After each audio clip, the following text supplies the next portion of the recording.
Hey, what's happening guys, Chris here with another Call of Duty Black Ops 3 guide, and in this one I'll be covering all of those specialists in the base game for Black Ops 3.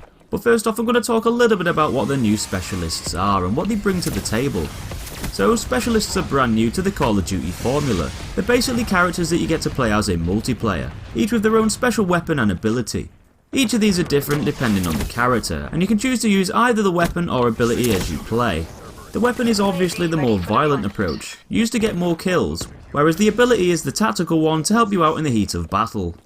In the bottom right corner is a meter that you'll see charging up throughout your matches, and this will grow more by doing things like getting kills, completing objectives and just overall boosting your score. The meter will also build up over time without actually doing anything, but it'll go up a lot faster if you do well.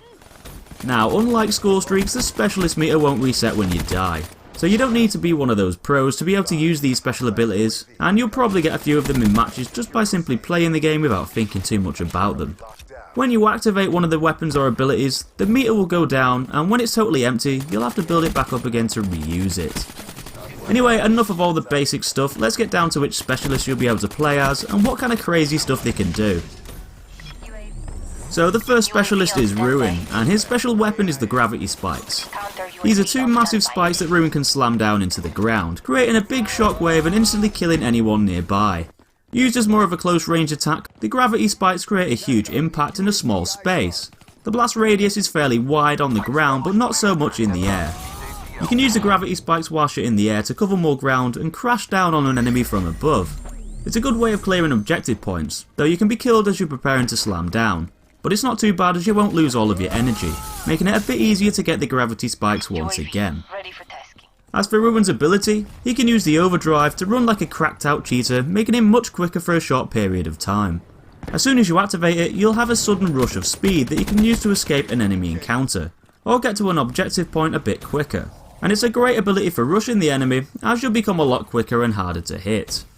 Walking with the overdrive ability pushes Ruin along as though he's sprinting. Though if you slow down and stop whilst the ability is active, the meter will drain a bit slower to allow for this. Next up is the Outrider. Using the Sparrow, which is a fancy looking bow, you can take your enemies out Rambo style with explosive arrows. Directly hitting your enemy will kill them on contact, blowing them up into a shower of meaty chunks. Though the blast can also kill your target if it hits a surface they're standing close to. The radius is quite small but still highly lethal. You have to hold down the trigger and draw an arrow and then release it to fire. There's a small amount of time you'll need to wait before the arrow is fully drawn, and releasing it a bit early might cause the arrow to arc, becoming less accurate, especially if you're aiming at someone from a distance. If you'd rather take the tactical approach, the Outrider's Vision Pulse ability might be a good alternative. This basically lets you see enemies through walls, identifying them with red heat signatures. The pulse range is shown on the minimap, and every time the pulse finds an enemy, a pinging sound will alert you of their presence. Though one thing to know is that pulsed enemies can see the origin of the pulse on their minimap, meaning that they have a rough estimate of your whereabouts. Plus they'll also see their character turn red as they play, making it quite obvious that they've been spotted. Another specialist in Black Ops 3 is Prophet. He's got access to a powerful electrical gun that fires charged up bolts of electricity, zapping an enemy and causing them to ride the lightning. Not only killing them, but also killing anyone else that's nearby, as the electricity will arc to other enemies that are close, killing them too. The high powered shot needs to be charged up slightly before it's fired, so remaining accurate is really important.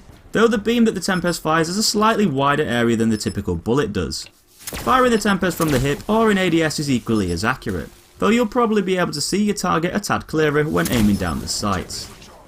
One sweet move that the Prophet can do is essentially time travel. Using the glitch ability, you'll be able to teleport back to a spot that you've previously been to. It's a really useful thing to be able to do if you're outnumbered and need to get away from an area fast. Though it can be also used to trick other players that are chasing you, teleporting behind them to then become the cat rather than the mouse. A blue line will appear to show the direction which you travel to give a hint at your new position, and if you tend to wall run a lot, take into account the fact that you might be taken back in time and put in a mid-air situation. The next specialist is Battery, equipped with a very own war machine for the special weapon. The war machine is basically a grenade launcher that fires timed frag grenades that explode on contact with an enemy. Each shell splits on impact into 3 cluster bombs that also detonate if they hit a target. If either the main shell or the cluster bombs directly touch an enemy, it'll bomb them to pieces, killing them instantly. The grenades can also bounce off hard surfaces, making them effective at firing against walls at angles, and around corners to hit targets hiding behind them. The War Machine is also a great way to destroy enemy score streaks easily, as the blast will not only annihilate other players, but their hard-earned streaks too. As for Battery's special ability, the kinetic armour will give you the upper hand in one-on-one gunfights. Charge Electrical Reactive Armour deflects bullets on contact, meaning that you'll be able to withstand more damage against an enemy and take more bullet damage before it powers down. The kinetic armour won't protect you from explosives, headshots or melee, but several normal bullet impacts to the body will be deflected. You'll also notice that whilst the kinetic armour is active, hitting your target might seem a bit easier, as flinching is also reduced too. Next up is Seraph. If you want your own one-shot Destiny style pistol, then Seraph's got you covered. You can equip a high caliber pistol that fires depleted uranium rounds, killing your targets in one shot. The gun's so powerful in fact, it can kill instantly at all ranges and even straight through walls. You'll have to be accurate though, as the pistol doesn't fire very fast, and missing a shot could create a gap in which your target could kill you. But if you can land the shot, they'll go down without any issues. The gun is also very effective at destroying enemy kill streaks too, as the powerful shots can deal high amounts of damage to anything they hit. Though if you'd rather something that'll boost your chances of getting said score streaks, then Seraph has a trick up her sleeve that the other specialists don't have. By activating the combat focus ability, you can add a bonus to your score. This can be maximised by killing enemies and completing objectives, and is a great way to reach those high level score streaks a bit easier. Combining combat focus with the anti-up and overclock perks allow you to not only get your ability faster, but also give you a boost on your score streak meter when you spawn, making this a great method to gain those streaks easily. Though it's best to keep in mind that the ability won't protect you in any way, so you'll still have to play well in order to achieve your score streaks. Nomad is another specialist that you'll be able to play in Black Ops 3, and his special weapon is something quite unique that we haven't really seen much before. Nomad can use the Hive, which deploys traps, releasing spawns of angry nano drones when an enemy gets close by. The Hive kills your targets in a satisfyingly brutal way. Rather than dealing explosive or bullet damage, the drones will rapidly strip the flesh from your enemies. The pods that you fire are super sticky and can be placed on any surface on the map, though they'll have to settle for a moment before the swarm will chase down your opponents. So, in other words, firing the pods directly at an enemy won't always get you the kill. Both enemy players and score streaks will trigger the pods, and they'll remain active even after the Nomad dies, though they'll disappear once he respawns again. It's a great weapon to use on choke points like doorways and objective points like in Domination, as your targets might be too focused on rushing the objective and might not see the pods, until it's too late. Other than the Hive, the Nomad has an ability called Rejack. This essentially lets him cheat the Grim Reaper and revive himself on death. Though using the Rejack ability won't alter your stats, and a death will still count as a death. Plus it's not going to continue your score streak progress either, though it will get you back into the action quicker, capture objectives and allow you to get some sweet revenge on the enemy that's just killed you. Instead of just jumping back up into the battle, a cloud of green smoke will surround your character, concealing him and making it harder for the enemy to see your position, though it will make it obvious that you could choose to rejack yourself into the battle. If you choose not to use the rejack ability when you die, you'll lose some energy, meaning that you'll have to wait a tad longer before you'll be able to use it again.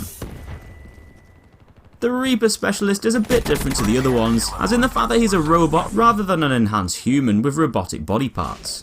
Instead of whipping his special weapon out from thin air, Reaper's arm transforms into a minigun that's capable of slaughtering enemies in rapid succession. The gun must spin up for a short amount of time before the bullets begin to fly, and this can be done by simply aiming, though doing so will cause you to walk a bit slower. Though having the gun in a spinning state allows you to quickly start firing sooner, and this allows you to gun down your opponents a lot faster. The minigun has a very high ammo capacity, making it a great weapon to suppress fire and deal with several enemies one after the other. Though if you want to trade a violent approach with a more tactical one, the Psychosis ability is Reaper's special alternative. This allows you to run alongside multiple clone copies of yourself in the battlefield. The clones and yourself will appear as holographic looking decoys that will trick enemies and pretend to fire at them. The clones can be shot and destroyed, but because you also look like one of them, it can be hard for the enemy to distinguish who is the real player. Hostile score streaks will also attack the clones too, though the clones will mock fire at enemies, alerting you of their presence. Next up, I'll be talking about Spectre. Not the James Bond movie, but the stealthy assassin character in Black Ops 3. Spectre's weapon comes in the form of a CQC option called the Ripper, allowing you to deploy twin blades that you can use to slice up your victims with precise melee attacks. Once the weapon is active, you can use it in combination with your primary and secondary weapons, taking out enemies with your guns at range and chopping up your targets up close with the blades. It can be used to chain multiple attacks quickly and effectively against tight groups of players. though it's pretty much useless against targets at range. To indicate a target that's in range of the attack, a locked on reticle will pop up showing that the blades are ready to use. Although it's not really a weapon that can net you a huge number of kills, the Ripper regenerates its energy a lot faster than the other specialist weapons and can be used more often in matches. But if close quarter combat isn't really your thing, though Spectre can alternatively use the active camo ability to temporarily turn invisible. There's a short transition time between activating the ability and you actually going fully invisible, so you're probably not going to trick anyone by using it mid gunfight. Though as a tactical advantage, it's a good one to use for stealthily capturing objectives and crossing open areas of the map undetected. Though you can still use your weapons whilst the camo is active, doing so will switch it off, making you become visible again. So don't think you can run around like Predator, gunning down enemies without them seeing you. And the last specialist you'll be able to use in multiplayer is Firebreak. As the name suggests, he is a bit of a twisted fire starter and likes playing with the flames. If you hadn't guessed it already, his special weapon is a flamethrower called the Purifier. This lets you engulf enemies at close to medium ranges with a stream of fire, igniting them, which causes them to burn over time. It takes a short time for the flames to reach their maximum length, so keep this in mind when dealing with hostiles at medium ranges, though targets up close should feel the heat a bit quicker. The Purifier is a better weapon to use in tight spaces and smaller rooms, as your enemies have nowhere to run or hide. Plus you can clear rooms easily by sweeping the fire stream around the room to cover everyone in flames. Though for another close quarters alternative, Firebreak has access to an ability called Heatwave that lets him blast his surrounding area with a thermal charge, stunning anyone nearby and leaving them vulnerable to attack. Not only can you do this, but it will also destroy any hostile equipment placed around in the area too, including live grenades that could otherwise kill you. The Heatwave ability can be used as an effective escape tactic when there's a shitload of enemies close by hunting you down, though it's equally as good when used as an offensive tactic to charge into a room, stun them, and finish them off with a weapon. So that's all the specialists in the base game of Black Ops 3. More might be released over time, probably in the form of DLC, but as far as the ones put in the game from the start, that's pretty much it. You'll need to first unlock each specialist in online multiplayer by leveling up to specific ranks, just like most of the other score streaks and weapons you'll see in the game. So I hope this guide helped you out. Don't forget to give that like button a smack on your way out, and that'll be much appreciated. And make sure you subscribe to the channel to see plenty of other videos new and upcoming. Thanks for watching, and I'll see you in the next one.